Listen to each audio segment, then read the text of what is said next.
Alright everybody, I just got done watching Don't Be Afraid of the Dark, and now I'm filming in the dark to tell you personally that you don't have to be afraid of the dark, because as you can see, nothing's out to grab you in the middle of the dark. No scary shit's gonna get you because we live in the real world where that kind of stuff doesn't happen. It's just the way it is. Scary shit's not out to get you because we live in the real world. That's just how it is. What are you doing? Well, God damn it, Daniel! What are you doing in the dark? I wasn't in the dark. I was in the light. Someone decided to film some stupid shit and shut off the lights. Alright everybody, this time I'm reviewing Are You Afraid of the Dark? I mean, Don't Be Afraid of the Dark. This movie has all the ingredients for the cliche horror movie. It has the over-intelligent child, it has the parents that are too busy to hang out with their child, and they also don't believe a word that the child says. Sound like every other horror movie you heard before? Me too. So the movie starts out with a flashback back to olden times or whatever, when everything used to be creepier. And it starts out with a pretty scary scene. You know, this guy is struggling in the basement, this really dark and creepy basement, and he hears voices coming from, like, literally beneath the house in, like, this sewer hell or wherever, you know? And it just is really creepy, and you're like, man, I really want to know what these creatures are, what's going on down there. I gotta figure this out. So you're genuinely intrigued. It's got your interest, right? But then it brings you to the present. And that's when you see these new people moving into the house. So they start to remodel the house, and then periodically the camera shows you the groundskeeper walking around doing his thing, and you're like, okay, the camera's taking their time to show me the groundskeeper. I gotta remember him because something's going on. I don't know what yet, but something's going on with this guy. But literally, like 2 minutes later, they find this door hidden behind a wall or whatever, and then the camera just zooms in on the groundskeeper like... And then you're thinking, okay, this guy obviously knows something's going on. They already let us know that he's in on something. And it's true because later on you see him in the basement talking to whatever's in that little crate, and the voices are going, oh, Jones, you old fool, we knew you couldn't be trusted. And he's like, oh, it's not my fault. They're inquisitive. They just came down to the basement. I couldn't stop them. Really? You didn't really seem like you tried to. All you said was, girls shouldn't be in this house. That's not good. He's the groundskeeper of the house, and he's scared of these little creatures inside that crate. Why be there? Why keep yourself in a situation like that? If I knew that some scary shit was in this sewer beneath this house, I'd be far away from that place. I would just tell everybody, you know what? Don't go to this fucking house because scary shit's at the bottom of it. So the gremlins make friends with the little girl because they want her teeth, because that's what they do. They eat little children's teeth. So they try to make friends with her, but that whole plan for the gremlins goes to shit when they mutilate the groundskeeper. Now, I don't want to eat anybody's teeth, but if I needed to eat someone's teeth and I had to make friends with them, I probably wouldn't kill the person that's standing next to them. I mean, how is that a good plan, you know? Oh, hey, how you doing, you know? You seem like an okay guy. Yeah, that's great. Just give me 1 second. Ah! Kill the innocent! Ah! No one likes you, Jones! Anyway, so I was saying...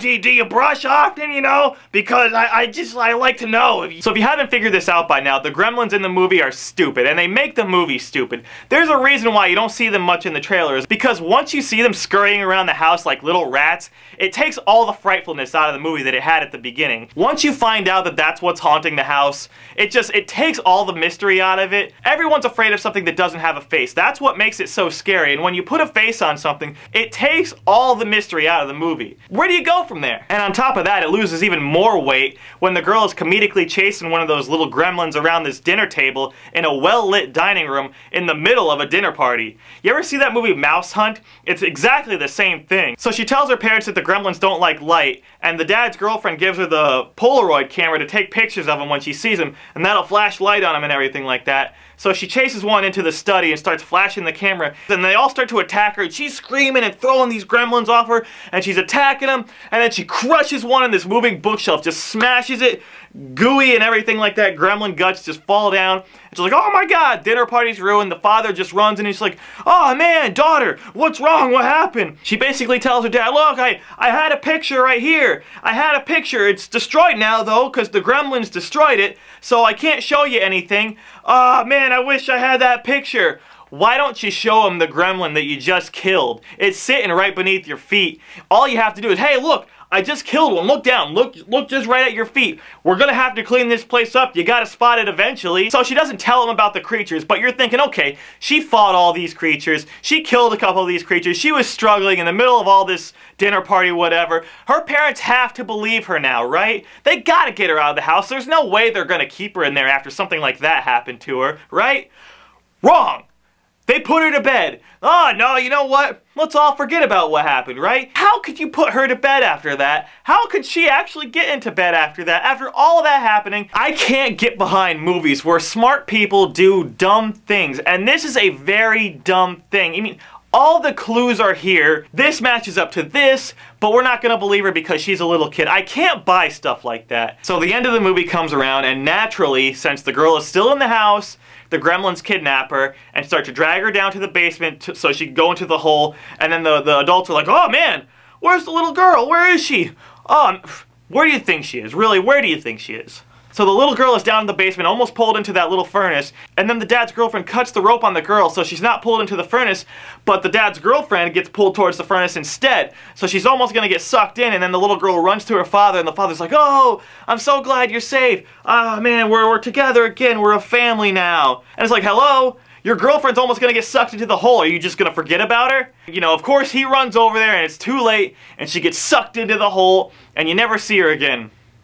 And it's kind of tragic because through the movie, the dad's girlfriend kind of believes the daughter, but for some reason just doesn't want to take her out of the house still. I guess it's up to her dad or whatever, but she can't convince her father to get her out of the house, and she has to pay the price for it. It really sucks because it all comes down to the father who is way too busy for anything and put his daughter in that situation and put his girlfriend in that situation and messed everything up for everyone. But in the end of the movie, you don't see him feel any remorse for any of it. You don't see him like, oh, Sharon, or whatever her name is. He doesn't feel any remorse for her at all. Nope, it just cuts to the next scene, and the daughter has this little drawing that she did. They walk into like the very front of the house, and the dad's like, oh, just leave it right there, honey. We're not gonna go any further than this.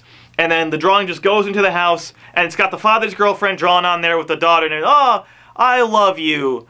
That's it? You're not gonna do anything about it? Did you call the cops or anything where you're like, hey, my girlfriend was just taken to hell or wherever it is that she went and she's stuck in a hole beneath the house. Somebody burn this place down and figure out what's going on. No, let's just draw her a picture and leave it in the house. If she ever gets out of the hole, she'll know we cared because the picture's there.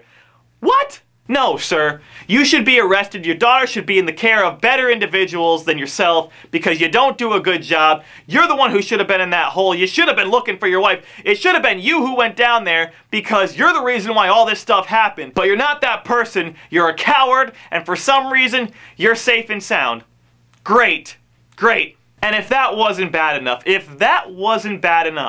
the camera slowly pans through the house, back down to the basement, and you hear the voices again. Ah, people will know about us now. Yeah, no shit, you pretty much attacked everybody in the house. Why? Ah, people will know about us now. What are we gonna do? And then you hear the dad's girlfriend's voice being like, it's okay, we'll lay low for another 100 years and then come back up because people will forget about us and we'll do it all over again. Is she a gremlin now? I mean, those gremlins were like this high and she's a person. Is she just gonna come out of the hole like in 100 years and the gremlins are gonna be like, ah, we're little gremlins, and she's gonna be like, I'm a gremlin too! I'm gonna get you just like my buddies! I feel like they treated the audience the same way the father treated his girlfriend. We just get a so long fuck you, here's a nice picture, goodbye, credits. So like I said, this movie, it's just not worth it. It's terrible. If you've seen it already, I'm sorry. If you haven't seen it, don't see it. I hope I saved you the time. I hope I got to you before it was too late. Just don't see the movie. It's not that good. Like I said before, scary movies are the best when you don't know what's happening, when you don't know what that fear is, because you can't control it, you can't understand it. I think that the furnace is the scariest thing in the movie. Just looking at that is fear to me. That's what horror is. It's the fear of the unknown. There's terror in ambiguity. Once you see these creatures, you lose all fear. It just slides down the theater floor just with your entertainment. I'm sorry, it doesn't work this way. That's it. Okay, so before I let you guys go, I just want to mention something really quick.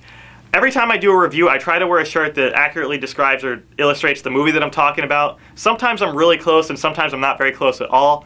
But I'm sure you might be wondering, what's the deal with the copy machine shirt? You know, it has nothing to do with Don't Be Afraid of the Dark. There was no copy machine in the movie. So I'll tell you what I'm talking about, why I have this shirt on. So Daniel, can you turn off the lights really quick? Ah, no, look, it's a ghost on the copy machine. Ah! Don't be afraid of the dark. Antics. So that's pretty much it. That's why I wore the shirt. So, Daniel, you can turn the lights back on now. Hi. think I'm gonna shut off the lights.